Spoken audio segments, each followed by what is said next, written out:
Let's look at the numbers. In the first year of this deal, he played only 37 games. This season, he started the year injured, missed a chunk of time immediately, and has only played 8 games so far. But the on-court absence is only half the nightmare. All right, welcome back to the show, everybody. Hope you all are having a good day so far. So, I got suggested this video from the comments section, and this one is titled, excuse me one second, there we go. This one is from the channel Screen Assist, and it is titled, "Every Active Player Robbing the NBA Explained." I am not subscribed to this channel yet. I see only 229 subscribers. So I will be watching this video, and if I like it, I will be I'll be 230 as far as their subscribers. So guys, I'm going to link the original video down below in the description, as I always do. I figured this should be an interesting one because a lot of us, we do mention a lot of these like crazy contracts. And I mean, as crazy as the contracts are, and I think there's too much money floating around, hey man, if you're somebody who's really producing and you're getting the fair amount of pay in the system, that is what it is. But the real crime is when we see somebody come in, play like 20, 30 games a season, and they're making a max pay, or they're making like, $40-50 million a year. I know that's when a lot of you get mad, because that's when I get mad, because it's like, at that point, it's like, this is a scam. Like, like what Ben Simmons was doing for a little while, what Bradley Beal is getting away with right now, and the Suns are stuck paying him millions and millions of dollars every year for the next 5 years, while he doesn't even play for our team. And oh man, it gets so bad. Anyways, you guys, this should be a fun video. So, okay, I'm going to link it down below in the description. I also wanted to give a shout out to channel members. I appreciate you guys. A list of channel members will be in the description box as well. Guys, if you wouldn't mind, hit that like button, hit that hype button if you got any. It all helps out a ton. And without further ado, let's do this. Thanks for being here. A little while ago, I broke down the biggest contract robberies in NBA history. The guys like John Wall and Ben Simmons who secured the bag and then completely disappeared. But in this video, I want to take a different approach and look only at active players that are robbing the NBA as we speak. With John Wall, wasn't it more of a situation of injuries? But he really did disappear, so you can't just be injured and never come back. What the hell did happen to John Wall? We are talking about current rosters, current salary caps, and franchises that are currently being suffocated by hundreds of millions of dollars in dead weight. Yeah. From superstars who can't stay on the floor to role players getting paid like franchise saviors. Oh yeah, Kawhi. The current landscape of the NBA is littered with terrible deals. It makes me wonder if the Bradley Beal thing is going to be on here. This was 2 days ago. Yeah, okay. High odds. Here is every active player robbing the NBA. We are kicking things off at number 6 with Jeremy Grant of the Portland Trail Blazers. Now, usually, when you see a contract this bad, it's on a team trying to win a championship that took a desperate swing and missed. But the situation in Portland is confusing for entirely different reasons. Here's the deal. Jeremy Grant signed a 5-year contract worth $160 million. Nice. That is franchise cornerstone money. That is second option on a championship team money. Long-term contract, over $30 million a year. But Jeremy Grant is playing for the Portland Trail Blazers, a team that is deep in the trenches of a rebuild. They are years away from being competitive, yet they are paying over $30 million a year to a non-all-star who doesn't fit their timeline at all. I look at this roster, and I see young guys trying to develop, trying to find their footing in the league. And then there is Grant, taking up a massive chunk of the salary cap and a massive chunk of the offensive possessions. And for what? We are seeing a serious regression in his efficiency and his overall impact. It's like he's just a placeholder until Dame comes back, right? Because ball's going to be in his hand. Last year, his scoring dropped down to 14 points per game. In previous years, he was averaging over 20. That is a steep decline for a guy who is supposed to be in his prime earning top-tier money. To be fair, he has had a slightly better start to this season, but the availability is already an issue. He has only started in 5 games so far, and this is where the robbery... Wait, say that again? He has only started in 5 games so far. Oh. Oh. And Whoops. This is where the robbery aspect really kicks in. In the NBA, a contract is an asset. You pay players so you can either win with them or trade them for value later. Jeremy Grant is currently universally listed as one of the league's least movable contracts. If Portland wanted to pivot and trade him to get assets for their rebuild, they would likely have to attach draft picks just to get another team to swallow that salary. He is a solid role player, don't get me wrong, but he is a bench piece or a 4th option on a good team, getting paid like a superstar on a team that is going absolutely nowhere. It's bad asset management, plain and simple. Moving on to number 5. Dang. Yeah, so that one, they might just be stuck. So they might just have to play out the 5 years and let it be. At least it's not more than $30 million, but it's crazy. We've gotten to a point where 30 mil doesn't sound like that much because we're talking about like 70-something mil for the max, the super max players. And then you got like a 42-year-old guy making $57 million, if I'm not mistaken. So the numbers have gotten up there, man. We have to talk about the tragedy. Oh, Kawhi Leonard, man. You know when he plays, he's really good, right? He's a really good basketball player. But it was funny. I was talking to my dad about this on Thanksgiving as well. And he said it exactly how I always say it. And we had a good laugh together. He was like, yeah, it's like that worker who never shows up, but when he does, he's like the best. He's one of the best workers you've ever seen. But the guy only shows up like once or twice a week. So what's the point? That is the Los Angeles Clippers, and specifically Kawhi Leonard. The Clippers gave Kawhi a 3-year extension worth $150 million. That breaks... Now, $150 million plus some side money coming from that foundation. He was getting $7 extra million a year as well. Down to $50 million per year. At the time, the hope was that the load management era would pay off with a healthy postseason run. Instead, the Clippers are in absolute shambles. Well, the funny thing is they actually kind of got to execute that last season in the playoffs. He did come back into playoffs and he did look good. Problem is, like, this is, I don't know, to me, this is like so basic and simple. If your star is not going to be integrated into the team all season and you just bring him back into playoffs, you are now disrupting whatever chemistry the team has built without him. The leader's got to be there every step of the way. That's why, the leaders get paid all that money. They have to be there setting the tone the entire time. You can't just come in during the playoffs and think everything is going to be hunky-dory. Look at Michael Jordan in 1995. Came out of retirement. Couple of weeks later, they're in the playoffs. I mean, hey, they did pretty good considering the situation, but that's not how you win a championship. You have to be and then look at the next season. He's there setting the tone. And what do? They have a fantastic season and blow through the playoffs, championship. But you can't just show up playoff time and be like, okay, my team now, let's do this. You disrupt everything you worked for. After a slow start to the season, they are sitting as the 13th seed with a record of 5 wins and 13 losses. Damn. This was supposed to be a contender. Instead, they have created what the internet is calling Unk Nation. Oh, yeah, no kidding. And now we do have Kawhi playing early in the season. So what's that mean? He's going to miss the playoffs probably? If they even make the playoffs, which it doesn't even look like they will. A roster full of recognizable names. Yeah.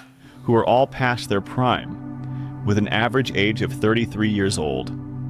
It's a retirement home with a basketball court. And at the core of this problem is Kawhi Leonard, his massive contract, and his complete inability to stay on the floor. Yeah. Let's look at the numbers. In the first year of this deal, he played only 37 games. This season, He started the year injured, missed a chunk of time immediately, and has only played 8 games so far. But the on-court absence is only half the nightmare. The Clippers went all in on this era, trading away their future to pair Kawhi with Paul George. Yep.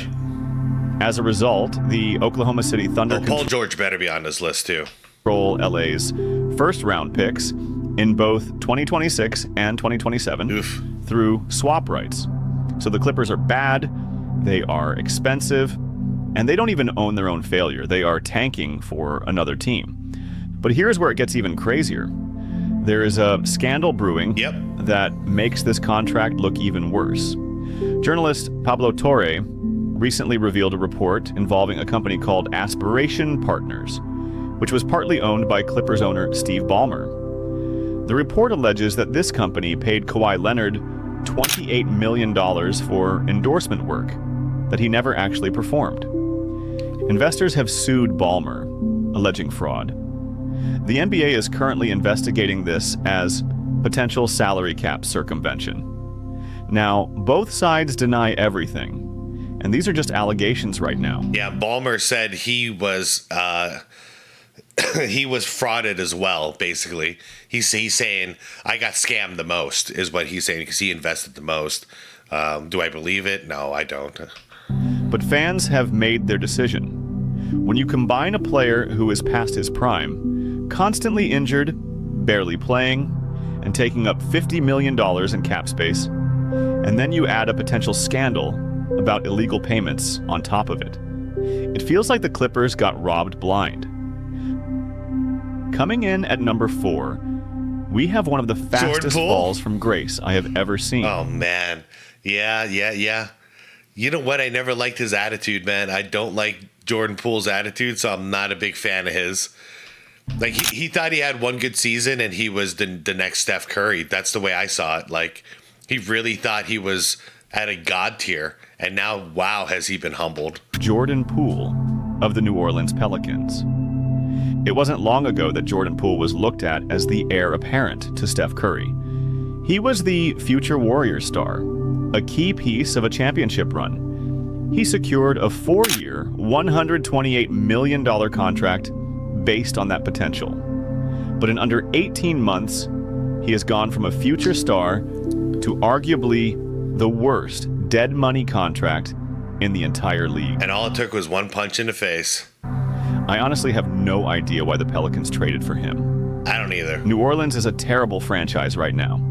A team in desperate need of a total rebuild. Yeah, when I saw that big contract, I just figured that was an apology from the organization, from the Warriors, because he just got punched in the face, and also a thank you for how well you played in the playoffs the year prior, where they won an NBA championship together.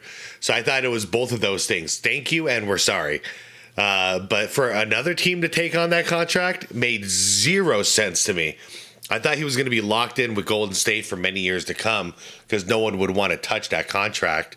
Because, I thought we all knew he was getting paid way beyond what he has shown us at that point. Instead of tearing it down properly, they traded for Poole, who is currently putting up 17 points per game on 35% shooting from the field. 35%. And that's terrible. When you're on a bad team and you're the star and that's all you can produce, that is bad, man. Usually you produce high numbers on bad teams when you're a star. That is catastrophic inefficiency. When you look at the advanced metrics, Poole is consistently among the league's worst in value, plus minus, and cost per point. And on defense, he is basically a hologram. He offers zero resistance. It got so bad that at one point, his previous team, the Washington Wizards, a team that is actively trying to lose games, decided to bench him. When the Wizards think you aren't good enough to start, that should be a wake-up call for the rest of the league. Yeah. Instead, New Orleans is paying him like a franchise scorer. Well, you see, I thought Washington was crazy for trading for him in the first place. But then, I'm sure they were super relieved to get him to get him traded away to the Pels. But yeah, what the hell were they thinking? Like, at that point, it had been completely exposed who he really is as a basketball player, and he's obviously not worth that money. I don't know what either of those organizations were thinking with him. while he performs like a low-efficiency sixth man. At number 3, we are staying in New Orleans because, unfortunately, the Pelicans have a monopoly on terrible contracts right now. It's a shock. This season is a shock so far because we do have Kawhi playing. I mean, he's playing probably half the games, I think is what they said earlier. But it's crazy that that's good for him. But we also have this guy right here, Zion. Excuse my dog. Hey, relax. But we also got Zion playing every game and looking in shape too. It's been weird. And Luka's in shape too. So weird season so far. Next on the list is Zion Williamson. Zion is currently on a 5-year rookie max extension worth roughly $197 million. And talking about this one is frustrating because we all know the talent is there. When Zion is on the floor, he is elite.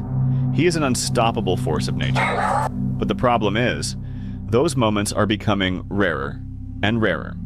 Let's look at the attendance record. In 6 seasons since being drafted, Zion has played a total of 214 games. Insane. If you do the math, How much money? that averages out to just 35 games per season. He is a part-time player, getting paid full-time superstar money. He is already. I wonder if anybody can take how many games he's played total so far and compare that to how many millions he's been paid so far. I wonder if he's made more millions than games. Missing games this season, and without him, the team looks terrible. But it's not just the injuries, it's the narrative surrounding them. Yeah. We have years of questions about his conditioning. We have the infamous fat clause in his contract because the team was so worried about his weight management. We have constant questions about his focus and commitment to the game. Every advanced value model tanks his ranking strictly because availability is the best ability, and Zion doesn't have it. He has become the NBA's biggest what-if story, but he has also become one of its biggest money sinks. Yeah. This puts New Orleans in a terrible position. Trade rumors are surfacing, but who is going to trade real assets for a guy with this injury history and this contract? And it's crazy to think about that. If he had his crap together from day one, they could have been multiple years into building this team to contend for titles. But instead, it's like every year, it's like a full reset. Like right now, this year is looking like it has more potential than anything I've seen with them in a long time. But then, it's so delicate. It's like there's thin ice under the entire team because all it takes is him to get injured again, and then it's over. There you go, reset again the next year. So I just don't trust it when it comes to Zion. There's like zero hype with me when I see Zion playing good. It's just like, okay, do it for like 2 seasons in a row, and then I'll know you're here. I'll know you're really doing the NBA thing. You're really gonna try. But I just don't trust him. I would never have him on my team because of it. And it's crazy to think about, but another like 3 or 4 years, he's not gonna be a high flyer anymore because he's getting older. He better start working on that jump shot.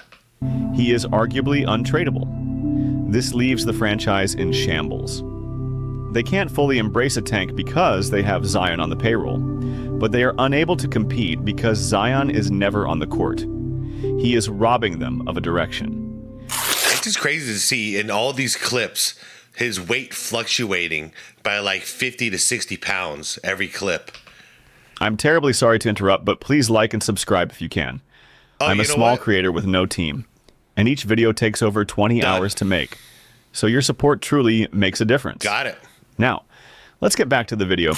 Good call. We are entering the heavyweight division of contract robberies now. At number 2, it is Joel Embiid of the Philadelphia 76ers. Oh, yeah. Now, I know what some of you might be thinking. He's an MVP. How is he robbing the league? He robbed that MVP too. The financial commitment versus the return. Joel Embiid has roughly $247 million remaining on his deal. He is making 55. Okay. Before we get into this, I'll make my stance real clear, and then we'll just play it out. I don't like Embiid, first of all, but I'm going to be fair here in my analysis. I don't think he wanted to be like this. I think his body is really he's all busted up. I really think that's the case, because if it wasn't, and we've seen him when it wasn't the case, he'll go out there and play. He'll go out there and play hard. I might not be a fan of his style. Might not be a fan of his mentality. But I don't think he wants to be at this point where he can't play back-to-backs and he has to miss half of the season or be on minute restrictions or anything like that. I don't think he wants this. So this is one of those cases. I think he gave his body to the game of basketball, and unfortunately it wore out too soon. That all being said, never been a fan. I won't ever be a fan of Embiid, but I'm going to be fair. I don't think he's scamming like some of these other guys are just scamming the system. I really don't think that's him. But at the same time, whenever it's time to get a new contract, if his body is still busted up like this, we'll see if he's a real one or not. You know, if he takes a lower contract and a lower role, or if he's going to be like a Kawhi Leonard, still insisting to get paid a lot of money while barely ever showing up to work. We'll see. $5 million this season. Say it again. Remaining on his deal. Okay, let me just look at the numbers again. Let's back it up like 10 seconds. You have to look at the financial commitment versus the return. Joel Embiid has roughly $247 million remaining on his deal. Man. He is making $55 million this season from his previous contract. And then he has a massive 3-year extension worth $193 million kicking in after that. Okay, so including this year, they're stuck with this contract for 4 seasons, man. Okay. That sucks. That sucks so bad for Philly. And it also sucks that you got Podcast P over there sucking up that money. Man, Philly, who's your GM? Who's doing this stuff? I believe the 76ers made a massive mistake by giving him that extension. Nobody was pressuring them to do it right then. It was a bid against themselves. And since his MVP season, Embiid has been a shell of himself physically. This year, he has only played in 6 games so far. He looks slow, Wow. he looks hurt, and he looks disinterested. But the real horror story is the future. If his contract looks bad now, at $55 million, just wait. In the 2028 to 2029 season, Philadelphia will be paying Joel Embiid $69 million. Wow. He will be 35 years old. Wow. He is a cap crusher. He takes up more than 30% of the team's salary cap every single season, well into his 30s. You're going to take up 1/3 of the money. You can't be asking for more help, man. I remember when he had James Harden and they were getting their ass kicked in the playoffs, and he's like, it can't just be me and James out here doing everything. We need more help. There's no more money. You took all the money, Joel.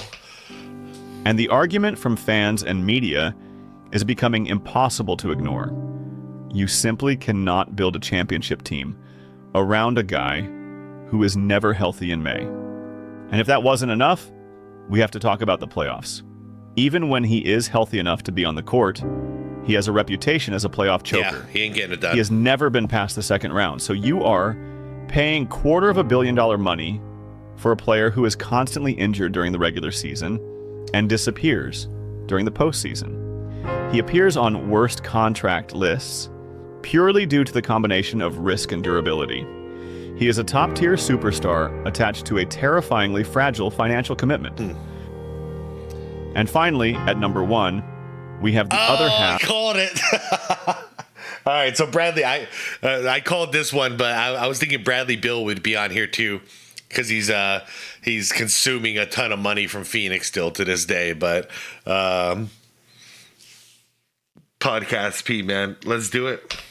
Of the Philadelphia disaster class. The undisputed king of active contract robberies right now is Paul George. Yes, somehow Philadelphia has managed to secure the 2 worst contracts in the NBA on the same roster. You know what sucks about Paul George is I used to really like him. Like, remember in the Olympics where he, like, you know, what happened with his leg and everything, and we all thought that was it. That was the end. Like, we just watched the end of a star's career. And then he comes back, and he comes back pretty strong. I was a big fan of his at that point. I'm like, this guy's got some mental toughness. And then he does all of that just to come around and basically go on a tour of the NBA, scamming the hell out of everyone. Did not see that one coming whatsoever. Paul George signed a max deal in 2024 worth roughly $212 million over 4 years. And that was stupid too, though. I mean, who's giving him a max deal at that time? Like, at that age, at that time, why? Why? I've said this before, and I will say it again. Ooh. I do not understand why they gave him this contract. Nobody does. No. It was a massive overpay the moment the ink dried. There was no real bidding war. No other team was lining up to give a 34-year-old Paul George a 4-year max deal. He is 35 years old right now. His mileage is catching up to him. His athleticism is slipping, and his availability is non-existent. Last season, people talked about his decline, but at least he played some games. This season, it is a catastrophe. So far, Paul George has only played 3 games. In total, he has logged a combined 66 minutes of playtime. Let's break down the math on that because it is truly sickening. Well, we also got to see how many episodes of his podcast have come out since the NBA season has started versus how many games has he actually showed up and played for. You know, like the thing that's paying him a lot of money, how often does he show up and do that work versus the thing that's paying him very little money? How often does he show up and do that work? You know what I'm saying? Because it's not balanced. That's why he's called Podcast P at this point. Based on his salary for this season alone, Paul George has already earned $11 million for a single hour of playtime. Okay, so wait, he said 3 games and $11 million so far he's made? Damn, man. Imagine going out there and playing for like 30-something minutes basketball. Yeah, it's intense, but you're kind of having fun too. 30-something minutes, you get paid like almost, what? You get paid more than $3 million. Like $3.5 million. You go home that day going, yep, that was a good game. How can you not be happy? I'd be so happy out there. It's like, well, whatever happens in this game, I just got 3.5 mil. Like, bang. $11 million an hour. $11 million an hour. Just a bad contract. The hell? That is a heist. And it gets worse.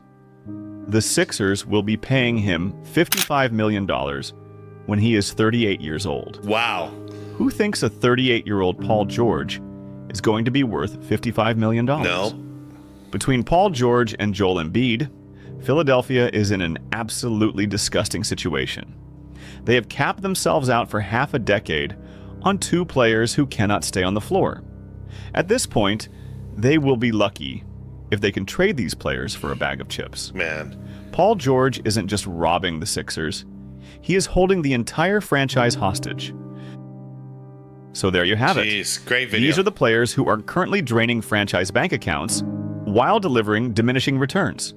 From Portland to Philadelphia, teams are learning the hard way that throwing max money at past performance is a surefire way to ruin your future. It used to be that a bad contract would set you back a few years.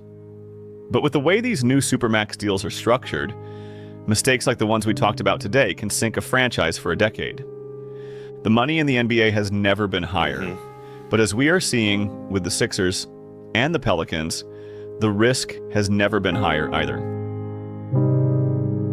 First of all, great video, you guys. Very small channel here. This channel has 229 subscribers. So if you guys want to go check it out, link is down below in the description. We can blow up this channel, no problemo. Anyways, link is down there for you guys. I thought it was a great video, really entertaining, really informative. And see, for me, the angle is like, if I was the owner of an NBA team, what the hell do you do? What do you do in this situation?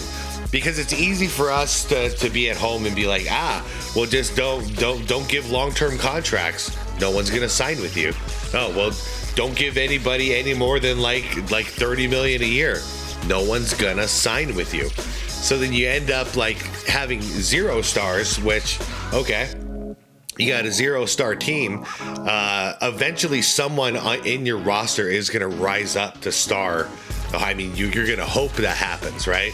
if you want to contend for anything, somebody in your team's development is going to have to rise up as a star. Now you got to pay that guy, or else he's going to go sign somewhere else for big time money. So it's just like, because of the competition in the league, it kind of screws itself over in the long run, because all these guys are going to get this money no matter what. It's just a matter of who's going to give it to them. And if you're just sitting on the sidelines not writing these checks for anyone, then you're not competing for anything ever.